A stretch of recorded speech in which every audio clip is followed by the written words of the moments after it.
Hi, folks. Welcome. Nice to see so many of you here. We just to prove to you, my hair is done with a twist tie today because I can't find anything. I am trying so hard to go through everything. Today is Monday, the 27th, I think it is, of April 2020. And I'm trying to get through everything so I can let the moving company know what's missing, what's broken. Thankfully, nothing majorly broken that I can't cheaply replace or repair myself so far. Um, but I am missing. I'm missing a few things, but we're not into any big money with it, and nothing extremely valuable disappeared. So far, I'm pretty much through opening everything. My water canner's missing. My a Tiffany style. It's plastic, but it's a Tiffany style. Thanks, Donna. Tiffany style lampshade is missing. But I mean, it was a cheap light, so it's not any big deal. But it's I did get a call from Patricia, welcome, and everybody else. I can't call everybody by name, but I did get a call from Larry on Saturday morning. I was really surprised because I haven't heard from him in 2.5 weeks. He apologized for not staying in touch. He said that his phone hasn't been working. He thinks it's broken. I'm wondering if he's in a place where he doesn't have cell phone, um, internet connection. Can't get service where he is. Sometimes I've called, it goes immediately to voicemail, which would indicate the phone's off. I do know there were a couple of people. Hi, Joel. There are a couple of people who have been trying to call him. The phone just rings and rings and rings, and they were telling me that the phone was just ringing, so it indicated the phone was on. I had tried calling him Friday, and it just rang and rang. So he called me. He apologized for not staying in touch. He's his biggest concern is danger, that he'll be found, that they will figure out where he is, and that is the biggest issue. So continue, folks, to pray for his safety. I got a text message last night from somebody asking me if I was okay and I needed to beware of the danger of living here. And it's like, what do you mean by that? And I just got a call back from him, and he said, because, he said there are a lot of crazy Clintonites or Clinton chasers in my area, and I need to be careful. So just because the Clintons were here, and, as Elliot says, there are still people in the area that are attached to all of that. So I did ask Larry's permission. I told him that I had thought that I would, I had started doing Bible study, but now that I'm not totally overwhelmed with the move, I have a little more time to work on it. And I said I'd like to do Bible study until he gets back. And when he gets back, if he can't be on every day, then the days he's not here,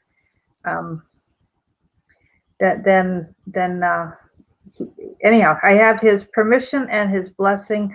2 years ago, he said, Marilyn, I just wish there was somebody who could do an in-home Bible study that I could participate with. So I really wish there would be a way to get him connected online, even if he couldn't participate. But that was one of my goals in coming here. That was just kind of an aside, but I'm hoping to help him figure out how to use his phone to do more than just make phone calls. Let's see, questions. So yes, he's afraid. He was on some major hit list 2 years ago, and I think he was able to get his name off the list. I think because he only had 1 or 2 attempts on his life last summer that I'm aware of, that he told me of. There was one in July, and then in December, suddenly he's back on the list, apparently. So the Speaker of the Senate, or head of the Senate, found out that he was involved in helping to stop the impeachment, and that's when that happened. As soon as that happened, everything fell apart for him physically, and everything fell apart with.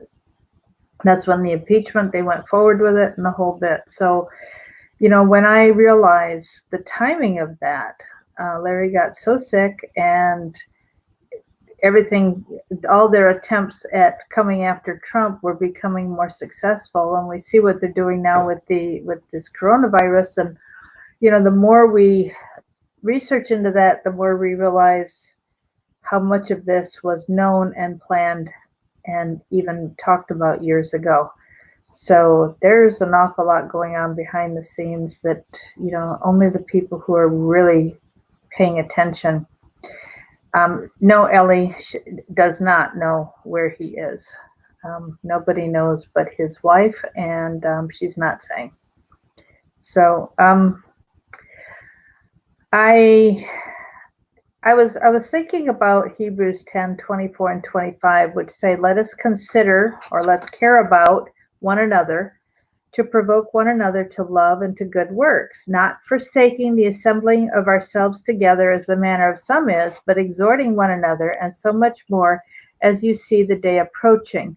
So as we see the coming of the New World Order, which really ushers in the coming of the Antichrist system, it's really important for us to encourage one another.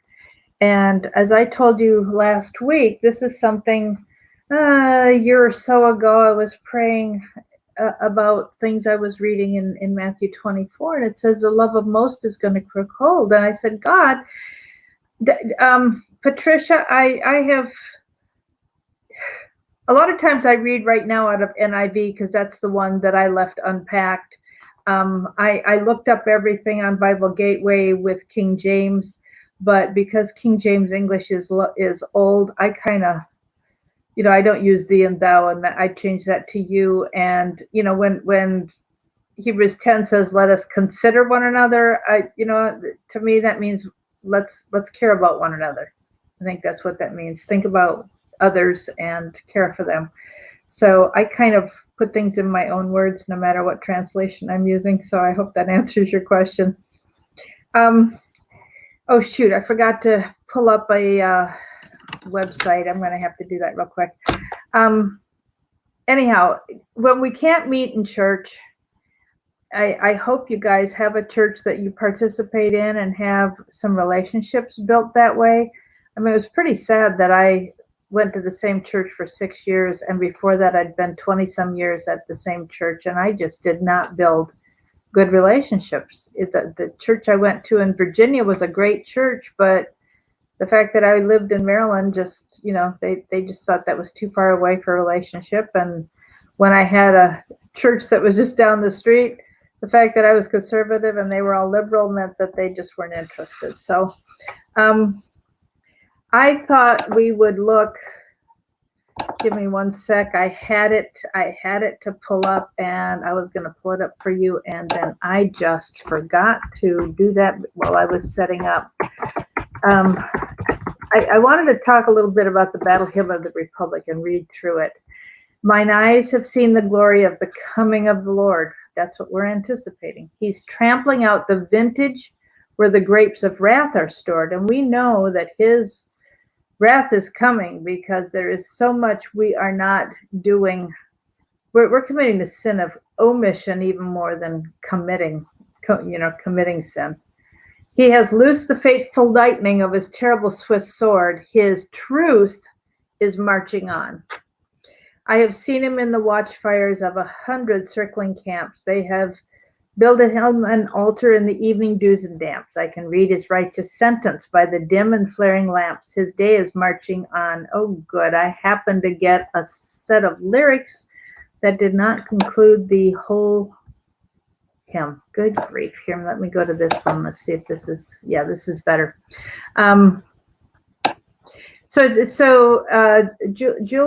Julia Ward Howe wrote this in 1861. She was a government official, and she had accompanied somebody to the camp there outside of Washington, D.C. And they were singing John Brown's Body, and somebody turned to her and said, "Why don't you put some words to this song?" And so that's what she ended up doing. He has sounded forth the trumpet, and we've heard lots of stories about connecting trump and trumpet together. But he has sounded forth the trumpet that shall never call retreat.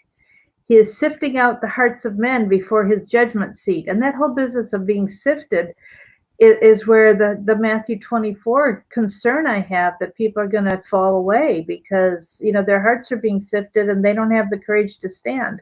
Oh, be swift, my soul, to answer him. Be jubilant, my feet. Our God is marching on.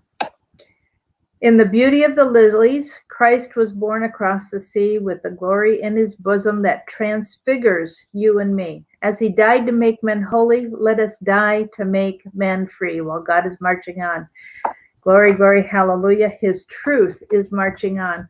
And the thought of his truth marching on, I wanted to talk about, I wanted to talk about truth. In John 18:35, Pilate asked Jesus, "What is truth?" What is truth, folks? What is truth?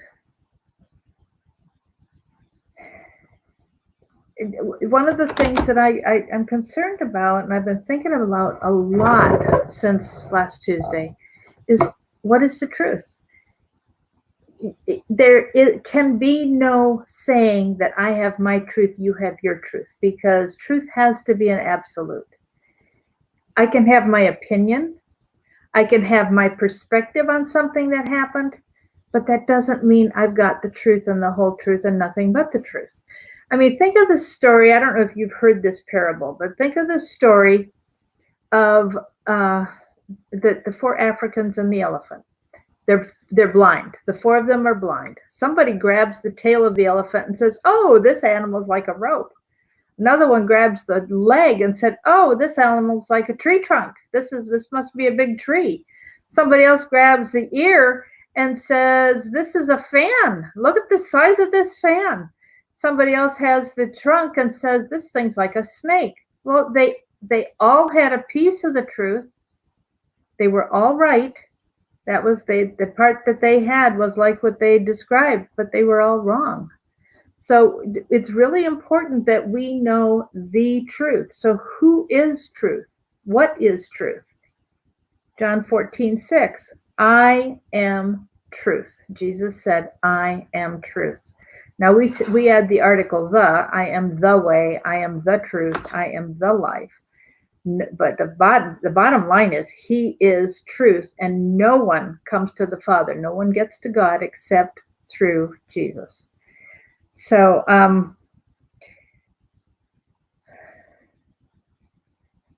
and I was at a women's retreat a couple of years ago, and we sat around the dinner table one time and decided to play the gossip game that we had as children. When you sit in a circle and you whisper to the person next to you and tell them a message, and then they tell the next person, they tell the next person. We were shocked. Number one started it, told it to number two. When number two, and we asked, where did the message get mixed up? We found out that number one had the message, passed it to number two. By the time it got to number three, it already had been changed. And so if you don't get something straight from the horse's mouth, we don't really know what's going on. And that's one of the things I appreciate about Larry so much, because he gets his information he gives us straight from the horse's mouth. And he gets it from the horse's mouth because he's interacting with them. So if something doesn't seem right to him, he can ask about it, he can clarify, he can make sure he has the right message to give us. That's something I so appreciate about him. John 8:32. This is important. Truth is important, folks. John 8:32 says, know the truth, and the truth will set you free. And as we are getting to know more and more of the truth about what's going on with this coronavirus issue and the fact that they had planned this from years ago, this whole thing was there really is a virus that people are dying from, but in the same numbers as people die from the flu. So this is a viral issue that vulnerable people, like people in nursing homes, are very susceptible to. The elderly are more susceptible, and so on. And so they need to be protected as much as possible. But this wasn't an issue about locking the nations, knocking the world down because of pandemic. This was about locking everybody down so they could bring in the New World Order and bring in communism everywhere. And of course, it's going to be even worse than that. And if you listen to Celeste Salome, so Celeste, Celeste, I'm going to type that in there. Celeste, Solum is her last name. And she did an interview on Friday. It's almost 2 hours long. She did it with, I think it's WATB.TV. I think you can find it on YouTube, and I think it's WATB.TV. I think it's something like that. Anyhow, it's a heavyset lady, very sweet, very jovial person who does the interview sitting at a nice desk, and Celeste is sitting in her home, and they talk about what Celeste used to be high up in FEMA, and they asked her to do something that went against her moral code and against her conscience, and so she said no, and she actually went into hiding, I think, for 3 years, and is now telling. She said there are certain things that she can't say because of classified information. So she was asked some questions on that interview, at least one question that she couldn't answer.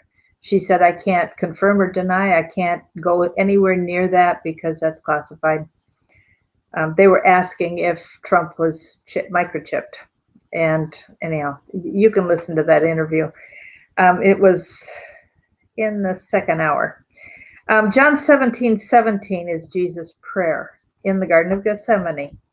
And we have his prayer recorded. It's an incredible prayer where he's praying for us. And he asks the Father to sanctify them through your truth, because your word is truth.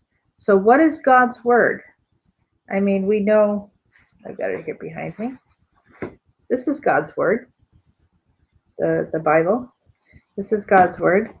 John 1:1 says, in the beginning was the Word, and the Word was with God, and the Word was God.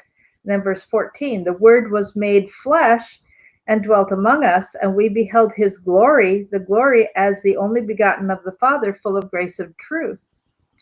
Full of grace and truth. So this is referring to Jesus himself. So he's the Word, and he is the truth.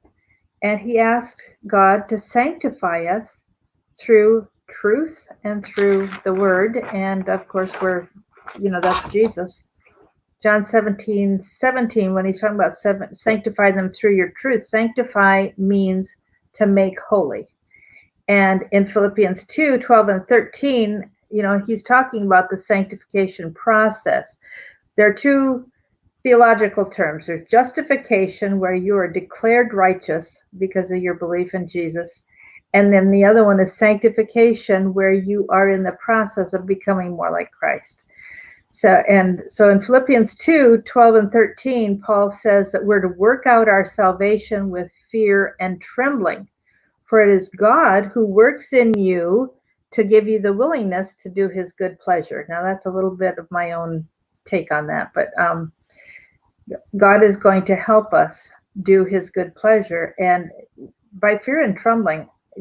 Sometimes we don't exactly know what God wants us to do. Sometimes we know what he wants us to do, and it's so hard that it's very difficult for us to do it. And so we need to be dependent on the Lord to give us the courage, to give us the strength, to give us the willingness to be obedient. Just like when I was talking last week about I can remember the Columbine shooting in Colorado. uh, where the girls, she said yes. And they came into the library with their rifle, and does anybody here believe in God? And she stood up and she said yes. And she had the courage. She had the courage to do what needed to be done. And I was encouraged this morning hearing. I was listening to Dave Dobermeyer again this morning, Coach Dave, and he was talking about 1 Samuel, or maybe it was yesterday in his Sunday message. He was talking about 1 Samuel 30, verse 6. David was greatly distressed.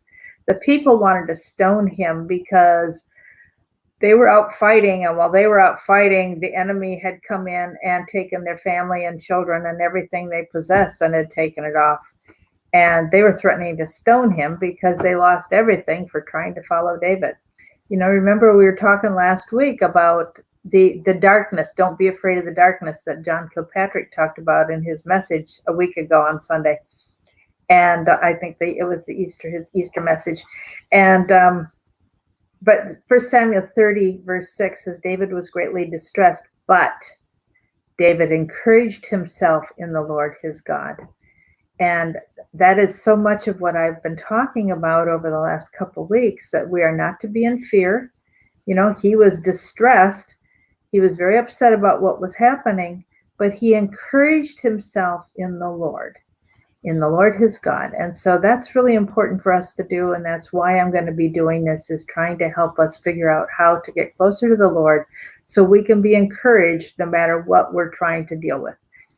One of the things that struck me this weekend that I had forgotten to say when I was talking about Peter and the fact that he had promised there was no way he was going to deny Christ. And hours later, he denied Christ.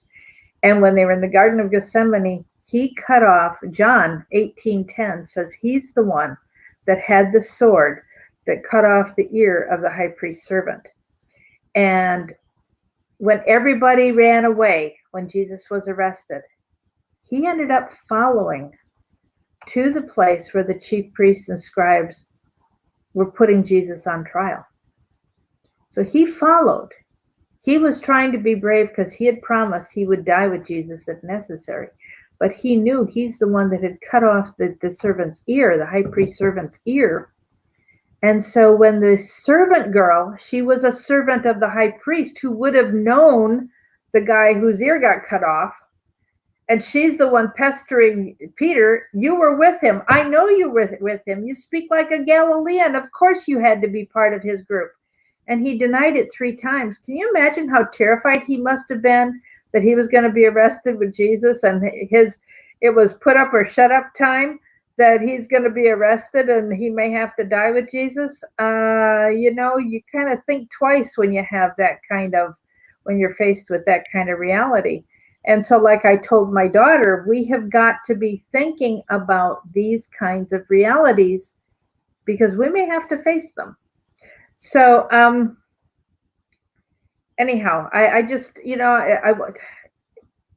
here's Peter scared, terrified, denying the Lord mere hours after he promised to never deny and also to die with Christ.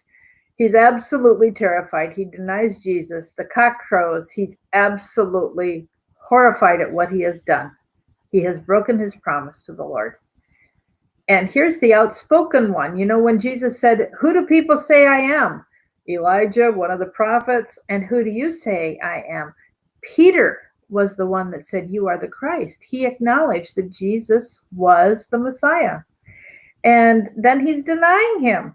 And don't forget that when the women went to the tomb after the resurrection that morning, they were going with spices to anoint his body. And they got there, and there's an angel, young man, it says in some translations, who says, "Go tell my disciples and Peter that I will meet them in Galilee." And so they go on to Galilee. They're waiting for Jesus to show up. Peter's impatient. He can't wait. So he says, "Let's go fishing." So they go fishing. They don't catch anything. And then somebody comes on the beach and says, "Did you catch anything?" "No, we didn't catch anything." "Well, throw the net on the other side." And they catch a whole bunch of fish. And John says to Peter, "Hey, it's the Lord." He jumps out of the boat and goes racing to shore. And then Jesus, is telling him, do you love me? Do you love me? Do you love me? Feed my sheep. And what happens then on the day of Pentecost?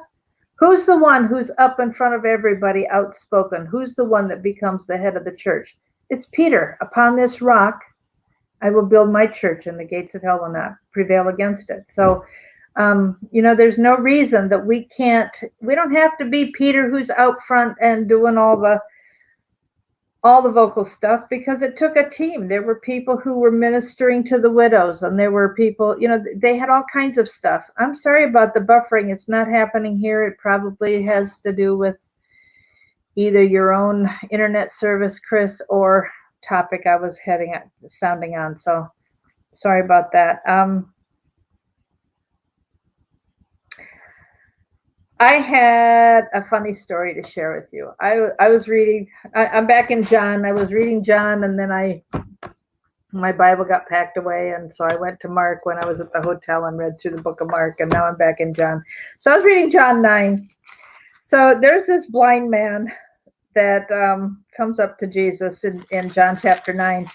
And Jesus, spits in the mud and puts mud on his eyes and tells him to go to the pool of Siloam and wash, and he gets his sight back. Well, somebody brought this blind man who can now see to the Pharisees, and they're asking him, who healed you and what's going on? Well, and then they call in his parents, and his parents got scared because listen to this. Verse 22. His parents were afraid of the Jews because already the Jews had decided that anyone who acknowledged that Jesus was the Christ would be put out of the synagogue. Well, it was important to be part of the synagogue. That's how they worship God, and they wanted to be included. They wanted to be part of that. They didn't want to be kicked out. So listen to this. That's why his parents said, he's of age, ask him yourself. A second time they summoned the man who had been blind. Give glory to God, they said, we know this man's a sinner.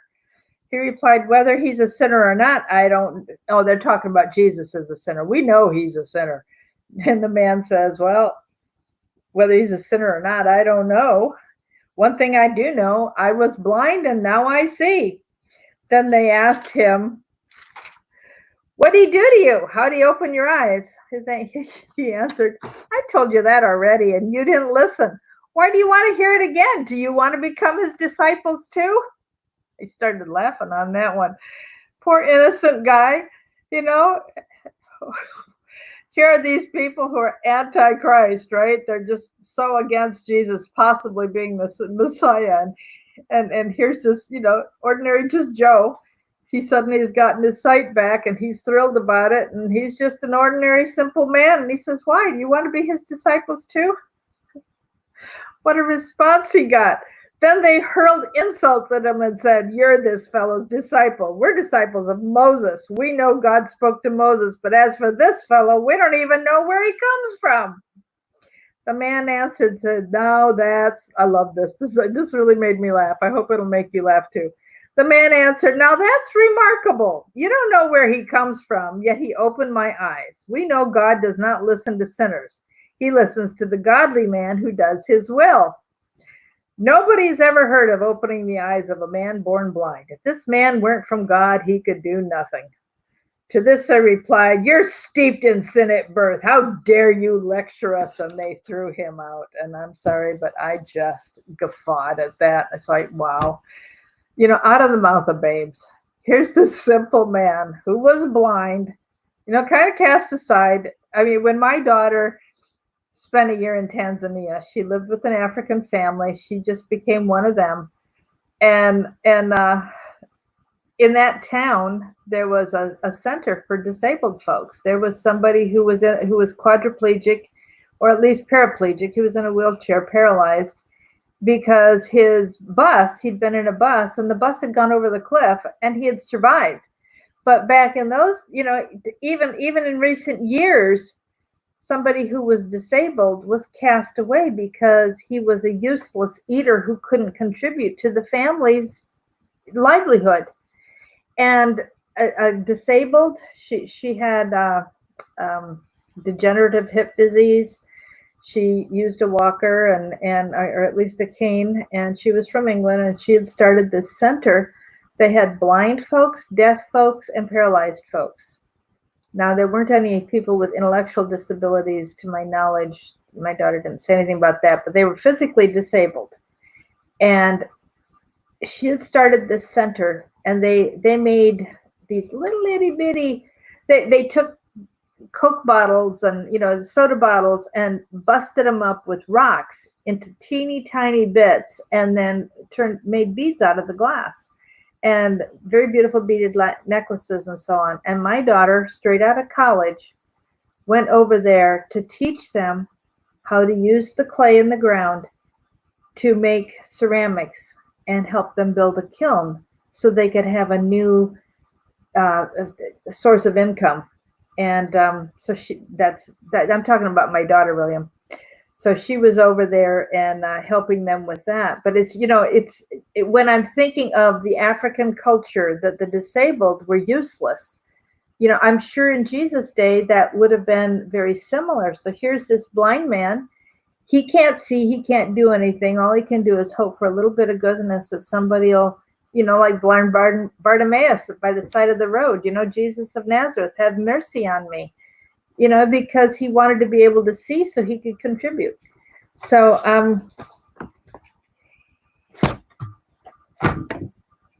anyhow, I was thinking too of the fact that the parents were afraid to talk about what had happened to their son. They acknowledged he was their son, but they were too afraid to acknowledge what had happened to him.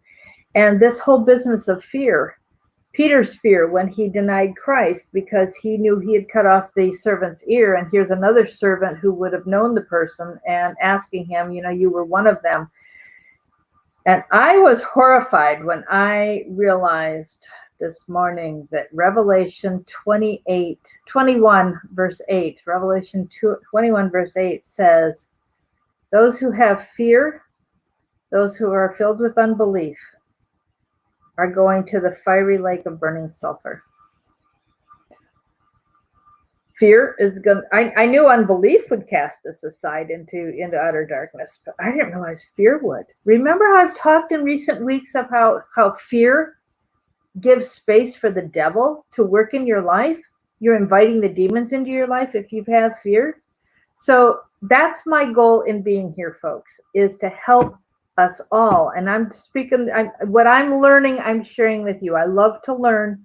And so I'm going to learn something and I'm going to share it with you guys. And we'll have, as much discussion as we can back and forth. And you're welcome to participate as much as possible. And if you want to jump in, we'll find a way to get you on the show with me if you want to do that. So Mark 9:23 and 24 is, it's right here in front of me. Let's read that before I end the show. Mark 9. And I'm trying to think what was Mark 9 now that I'm in John instead of Mark. I kind of forgot what chapter 9 was all about.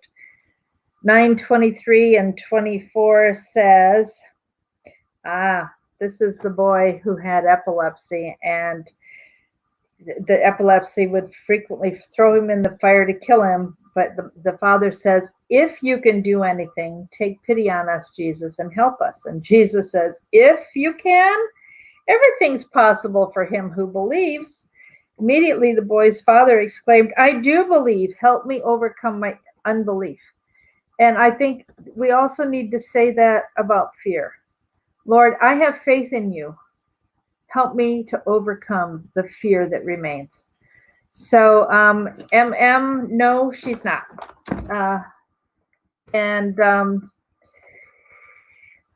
Anyhow, that's it for today. I'm going to say God bless you. Have a great evening. I need to keep looking. I've got 4 things that I still can't find. So far, everything else that was on my list I have found, but I want to do some canning, and my water bath's missing, and it's a big thing, so it has to be in a big box, and as far as I know, I've opened all the big boxes. And the lampshade I would have packed really well, so it would be in a big box, and I have one, and I can't find the other. and I did not pack them together just to protect them. So I got to go find them because I have until the 1st, which is the end of the week. No conference call tonight because I need time. At least I got a good light in the garage. I have got to keep looking through these boxes and try to find them. So, MW, do you want me to read Jeremiah 13:23 since you're mentioning that? As long as my Bible's right here, if I can find it quickly. I'm in Jeremiah. Just give me a sec. 13:23. Can the Ethiopian change his skin or his leopard's the spot? Neither can you do good who are accustomed to doing evil. And I wrote beside here, yet you can change. Nothing is impossible to God. We can do good. We can learn. I mean, Larry is an incredible example of somebody who could do an absolute 180 from evil to doing his best to stop the evil that he'd participated in. So let's keep praying that he will be back and that God will keep him safe wherever he is. And what do I have to do? I have to find, oh man, this house is just such a wreck. They didn't put any of they set up my china cabinet and my roll top desk. That was all the furniture they put together. They didn't put any rugs down. So I've got to find, at least the bedroom is big enough that I don't have to lift up the roll top desk. But the dining room's a little smaller than my rug. And so I'm going to have to hire somebody to come help me lift up the china cabinet to get the rug under it. I didn't have it on the rug in my last house, but this is the only room to put this rug in. So yeah, I got a lot to do to feel like, and about the time I finally feel this place is home, I'm probably going to be moving again, which is not a happy thought. But anyhow, folks, he knows how much you miss him, and you know he misses you. So, you know what? If you're that eager to have a conference call, Terry, let's just have the call tonight, okay? We'll just go ahead and do it. 9 Eastern, 8 Central. We'll do it. And I can't put the number in here because I don't have the number 5. It's 712. Get a pen quick. 712-451-0725. 712-451-0725. And the access code is 492-215 #. 492-215 #. All right, folks, that's it. And we'll be back. I'll talk to whoever's on the conference call tonight, but it's going to be short because I got a lot of work to do. And I'll be back tomorrow. God bless you. Love you. I'm proud of you. I appreciate you. Thanks. Bye.